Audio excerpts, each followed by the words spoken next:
un virus qui tue à 50-80%. Malheureusement, il va y avoir des victimes, mais moi, je suis plutôt content en me disant que ça ne va pas se propager, parce qu'un virus qui tue trop, il ne se propage pas. Et le SRAS, c'était le meilleur exemple. Hein. Il a diffusé dans le monde entier, puis il s'est arrêté.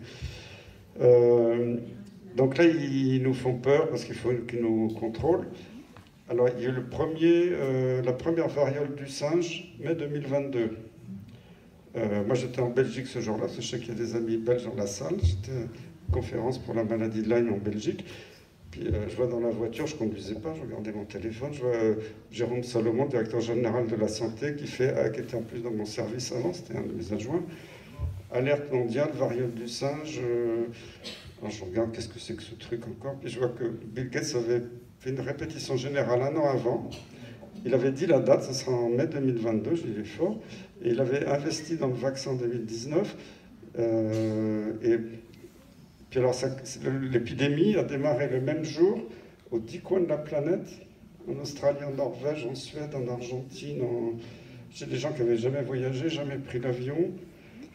Et puis alors, il dit sa transmission respiratoire, mais ça touche que les homosexuels masculins.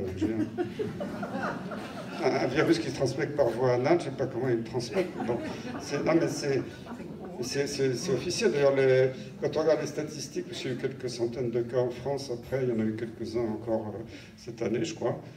Mais c'est quasiment à 99% des homosexuels masculins. Donc, c'est pas du tout une maladie épidémique à transmission respiratoire. Dans les recommandations officielles de ce nouveau vaccin, c'est que les homosexuels masculins ou les travailleurs du sexe. Mais on veut nous faire croire que c'est une maladie qui va tous. Alors que la variole du singe n'est pas à transmission aérienne, contrairement à la variole humaine. C'est un virus qui n'est pas adapté à l'homme. Il y a des cas humains, il paraît qu'il y en a eu un au Maroc hier, parce que j'ai un copain médecin au Maroc qui m'a envoyé ça. J'ai vu le communiqué officiel. Bon, il va bien, c'est une forme bénigne, il est hospitalisé sous surveillance. Ils vont vous faire peur, il y en aura sûrement un dans le Luberon, ça vous convenait. Bientôt la planète des singes, finalement. Voilà.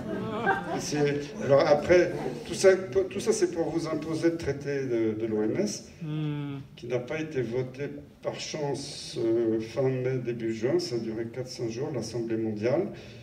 Et Tedros, le directeur de l'OMS, veut imposer, avec le grand soutien de Macron, de Ursula von der Leyen et tout ça, veut imposer un traité international pour que l'OMS soit au-dessus de tous les États et qu'il puisse tout seul dans son bureau dire bon, dans le Luberon, il y a un lézard bizarre là, il y a quelques cas malades autour de Gordes. Il faut fermer les frontières, il faut confiner tout le monde, il faut imposer un nouveau vaccin expérimental. Et ça nous prend. Et si les États qui auront signé, on ne demandera même plus l'avis des gouvernements, des parlements, comme ça, on leur demande déjà plus leur avis au Parlement. Et c'est extrêmement inquiétant. Et Tedros a déjà le virus X, comme il ne pouvait pas dire, il a déjà un virus X dans sa valise, tout près. Alors, comme ça n'a pas été voté, parce que ça a été quand même un branle-bas de combat, les sénateurs républicains, ils m'avaient envoyé le communiqué, parce que comme je les avais rencontrés là, aux États-Unis, ils avaient écrit une lettre. 100% des sénateurs américains ont écrit à Joe Biden pour leur arrêter vos bêtises avec l'OMS. Les Anglais, très chatouilleux pour leur indépendance nationale, les députés anglais ont hurlé en disant ça va pas. Les pays de l'Est de l'Europe, comme la Hongrie, tout ça ont hurlé. Donc, il a vu qu'il ne passerait pas en force. Donc, il a attendu le dernier jour, le 1er juin, le soir, que tout le monde reprenne son avion. Ils sont des centaines à l'Assemblée mondiale. Et puis, en catimini, en pleine nuit, il a sorti de sa poche les amendements au règlement sanitaire international. Il les a lus, alors que normalement, pour changer le règlement, il faut le prévenir les États membres 4 mois à l'avance, blablabla. Bon, voilà, de toute façon, il n'y a plus rien de légal, donc tout est normal. Et puis en pleine nuit, il dit, bon, alors vous êtes d'accord, hop, adopté, pas de vote. Alors normalement, les États doivent valider ça, ils ont normalement 18 mois, ils ont raconté que c'était 10 mois, mais c'est faux, dans les textes c'est 18 mois. On en est là. Mais là, j'ai vu hier que, ça y est, Bill Gates et l'OMS reprennent des grandes réunions internationales pour faire avancer le traité de pandémie. Et ce qu'ils veulent, c'est pouvoir contrôler les populations. Et alors, ce qui m'inquiète énormément, c'est le nouveau passeport vaccinal européen. Parce que là, ils l'ont lancé là, en septembre dans 5 pays, dont la Belgique. Les pauvres Belges, ils servent de cobayes pour nous, les Français. Et alors, c'est que les volontaires, c'est pas obligatoire. Vous vous souvenez que quand Macron disait jamais on vaccinera, Véran, jamais on vaccinera. Bon. Donc là, si les Belges et les 4 autres pays, je ne sais plus lesquels, ne réagissent pas, se laissent faire, ils vont tester la docilité des populations.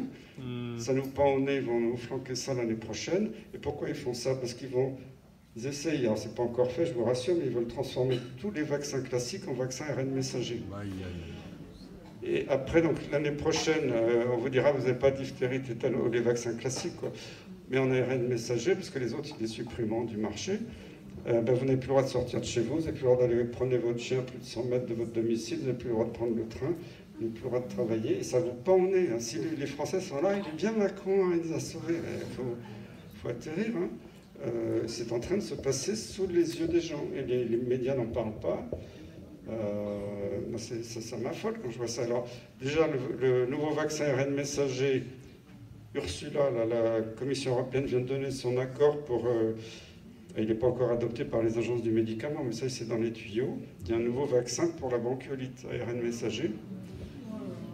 Et alors, ils n'ont pas encore l'AMM pour les enfants, parce que normalement, c'est les nourrissons qui font des formes graves. Donc, ils vont le recommander aux adultes de plus de 60 ans. Donc, moi, je vais y passer. Non, mais pour l'instant, ils commencent par les adultes, puis l'année prochaine, ils vont bâcler une étude chez 4 gamins dans un coin, puis ils vont dire ça, y on a l'étude chez les enfants, et ils vont le rendre obligatoire pour les nourrissons, pour aller à la crèche. Je vois ça gros comme une maison. Et les gens ne réalisent pas. En plus, ils organisent la catastrophe sur la bronchiolite. Sur la bronchiolite, il n'y a pas de traitement. Le traitement, c'est la kiné respiratoire, par des kinés spécialisés dans l'enfance et des petits nourrissons. Il y en a qui faisaient ça très bien à domicile ou à l'hôpital. Mais là, en quelques années, ils ont fermé des milliers de lits de pédiatrie. La pédiatrie, les urgences, il n'y a plus d'urgence pédiatrique, c'est la catastrophe, la pédiatrie en France. Les pédiatres sont en voie de disparition.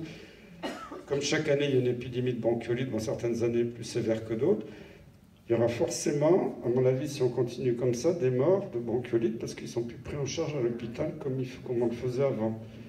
Et la télé va dire, regardez, épouvantable, il y a 3 enfants qui sont morts de bronchiolite. Et tous les parents vont en courant apporter leur nourrisson pour l'inoculation expérimentale.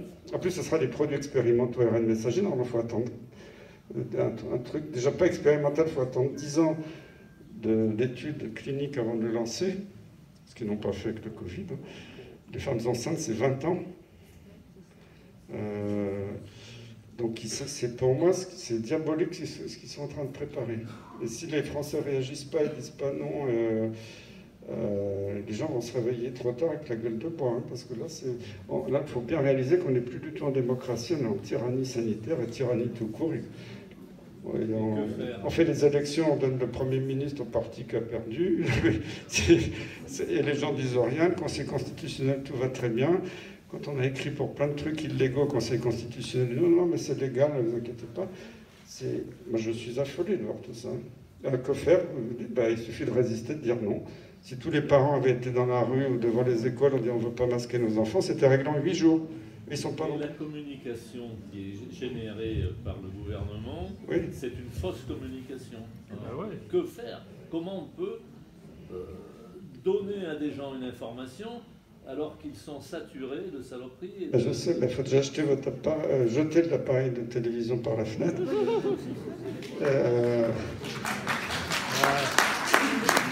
Et il faut lire François, Nexus, et puis regarder les chaînes alternatives, je ne sais pas, le Média 442, des journalistes sérieux qui font un travail d'investigation. J'en oublie parce qu'il y a beaucoup de réseaux alternatifs super. Bon, après, il faut faire le tri, il y a des choses moins sérieuses, mais l'information, elle est disponible. Simplement, faut aller la chercher. Faut aller la chercher, y croire, parce que des gens, comme les fact-checkers de Libération, leur disent Cécile François, c'est un journal complotiste pourri. En plus, on lui enlève l'agrément, parce que c'est le seul à dire la vérité dans le paysage actuel. C'est violent. Mais pourquoi ils sont violents? Parce qu'ils sont aux abois. Ils ont vu que leur épidémie de corona n'a pas marché comme ils voulaient. Ils voient quand même que la guerre en Ukraine ne va pas comme ils voulaient, etc. Et donc c'est pour ça qu'ils sont violents actuellement. Mais il faut résister, ils ne sont pas nombreux là-haut. J'étais journaliste Oui. Voilà, on vous écoute bien tout